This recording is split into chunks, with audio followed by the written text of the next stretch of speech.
তৃতীয় ওয়ানডের আগেই চোট নিয়ে জানালেন ইমন। দর্শক, বিস্তারিত জানতে পুরো ভিডিওটি দেখুন। শ্রীলঙ্কার বিপক্ষে সিরিজ নির্ধারণী তৃতীয় ও শেষ ওয়ানডে ম্যাচ খেলতে নামছে বাংলাদেশ, যা প্রথমবার লঙ্কান মাটিতে টাইগারদের ওয়ানডে সিরিজ জয়ের সুযোগ।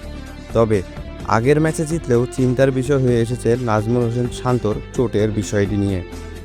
যেদিন বাউন্ডারি ফিল্ডিংয়ের সময় তিনি চোট পান, তার তৃতীয় ওয়ানডে খেলা নিয়ে অনিশ্চয়তা রয়েছে। মূলত ফিল্ডিংয়ের সময় ড্রাইভ দিতে গিয়েই পায়ের মাংসপেশিতে চোট পান শান্ত।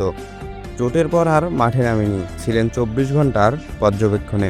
গতকাল সংবাদ সম্মেলনে ওপেন ইমন শান্ত ইনজুরির খবর জানিয়েছেন, আমরা তো খেলার মধ্যেই আছি, আমরা প্রায় রেডি, কিন্তু শান্ত ভাই এখন পর্যন্ত ভালো আছে আলহামদুলিল্লাহ। এদিকে বাংলাদেশ দলের ব্যাটাররা ক্রিজে থিতু হয়েও ইনিংস টেনে নিতে পারছেন না।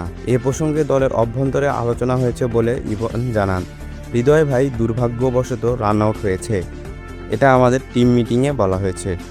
সবাই বলেছে আমরা যদি সেট হই তাহলে আমরা বড় ইনিংস খেলতে পারবো। তো দর্শক, খেলার সকল ধরনের আপডেট পাওয়ার জন্য আমাদের চ্যানেলটি সাবস্ক্রাইব করে আমাদের পাশেই থাকুন।